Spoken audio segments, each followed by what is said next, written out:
أشهد أن لا إله إلا الله وحده لا شريك له وأشهد أن محمدا عبده ورسوله أما بعد أعوذ بالله من الشيطان الرجيم بسم الله الرحمن الرحيم Assalamualaikum warahmatullahi wabarakatuh.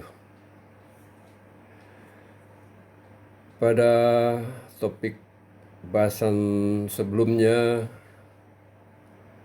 telah dijelaskan sabda Nabi besar Muhammad Rasulullah Sallallahu Alaihi Wasallam bahwa makna atau tujuan dari ibadah atau penyembahan kepada Allah SWT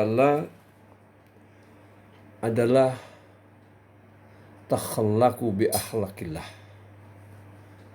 yaitu supaya dari pelaksanaan peribadahan itu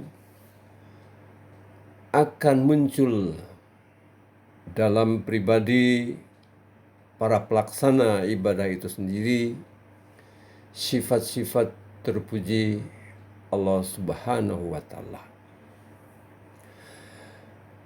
Berbicara tentang sifat-sifat Allah Subhanahu wa Ta'ala secara umum, sifat-sifat Allah Subhanahu wa Ta'ala itu terbagi dua.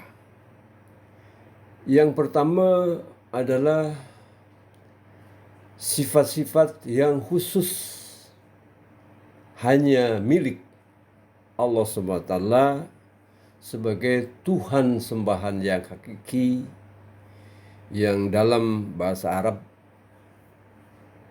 disebut sifat-sifat tanzihiyah. Artinya sifat-sifat tersebut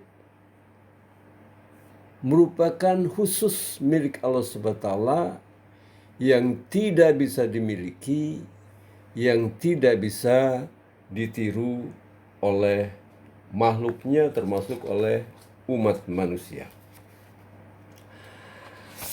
Adapun sifat Allah Subhanahu wa Ta'ala yang kedua namanya sifat tashbihiyah. Artinya sifat-sifat Allah Subhanahu wa Ta'ala yang sampai batas tertentu bisa dimiliki, bisa diperagakan, bisa ditiru oleh umat manusia. Bahkan secara alami makhluk-makhluk selain manusia, termasuk binatang pun secara alami kadang-kadang atau memang oleh Allah Ta'ala telah diberikan kemampuan untuk memperagakan sifat-sifat rububiyah, sifat-sifat tasbihiyah itu sendiri. Contohnya, sifat tasbihiyah yang pertama yang diterangkan Allah Subhanahu wa Ta'ala dalam surah Al-Fatihah adalah dalam ayat Alhamdulillahi Rabbil Alamin. Jadi segala puji bagi Allah, Rabb seluruh alam.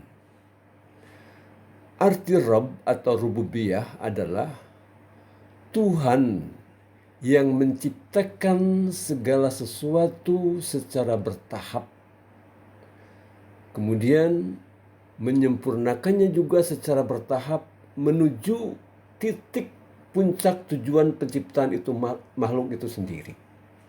Itulah rububiyah.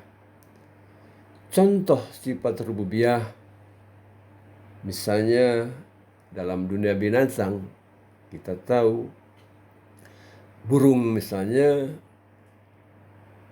burung itu dalam membuat sarang bermacam-macam. Ada yang sangat sederhana, dan ada juga sarang burung yang begitu unik dan artistik. Dan bagaimana ada jenis burung yang membuat sarang demikian rupa artistiknya, dan dia burung tersebut sedemikian rupa menata sarangnya supaya nyaman ditempati oleh burung tersebut bersama pasangannya ketika bertelur. Nah, sifat-sifat burung menata sarang yang sedemikian rupa artistiknya itulah juga bagian daripada peniruan sifat rububiyah yang secara alami dimiliki oleh binatang. Nah, tentu manusia sebagai makhluk Allah yang paling sempurna diberi kemampuan oleh Allah SWT untuk meniru dan untuk memperagakan sifat-sifat tasbihiyah itu sendiri. Nah, bagi manusia, karena merupakan khalifatullah fil ard, merupakan wakil Allah di muka bumi, tentu sebagaimana tujuan penciptaan utama manusia adalah wa ma khalaqul jinna wal insa illa liya'budun. Mohon maaf. Tidaklah kami menciptakan jin dan ins melainkan untuk beribadah kepadaku, bahwa arti ibadah menurut Nabi Agung Nabi besar Muhammad Rasulullah SAW artinya takhlaqu bi akhlaqillah. Ciptakanlah, peragakanlah sifat-sifat tasbihiyah Allah SWT yang sempurna dalam kehidupan kalian. Sehingga antara diri kalian, pribadi kalian dengan Allah Ta'ala memiliki kesempurnaan atau kemiripan sifat-sifat yang sedemikian rupa, sehingga seakan-akan manusia itu sendiri merupakan penjelmaan, peragaan sifat-sifat sempurna Allah SWT di muka bumi ini. Dalam makna itulah manusia dikatakan atau berhak dikatakan sebagai khalifatullah fil ard. Tetapi jika manusia yang secara alami memang merupakan makhluk yang paling sempurna di muka bumi, tetapi jika berkelakuan, berperilaku tidak sesuai dengan sifat-sifat tasbih Allah SWT, maka manusia seperti itu tidak layak untuk disebut atau untuk mengaku sebagai khalifatullah fil ard, sebagai wakil Allah di muka bumi. Mengapa demikian? Karena secara umum sudah diketahui bahwa antara seorang wakil dengan yang diwakilinya itu harus ada keserupaan, harus ada kesamaan dalam pemikiran, dalam tindakan, dalam perbuatan, dalam hal apapun. Itu yang namanya wakil. Oleh karena itu, seseorang atau manusia baru layak disebut khalifatullah fil ard hanya apabila manusia tersebut, terutama melalui peribadahan, telah tercipta dalam dirinya sifat-sifat terpuji Allah SWT. Dan contoh yang paling sempurna dalam hal memperagakan sifat-sifat terpuji Allah Ta'ala, yakni sifat-sifat tasbihiyah Allah SWT, adalah para nabi Allah. Dan di antara para nabi Allah, para rasul Allah, wujud yang paling sempurna dalam memperagakan sifat-sifat Allah SWT adalah Nabi Muhammad Rasulullah Sallallahu Alaihi Wasallam. Mengapa demikian?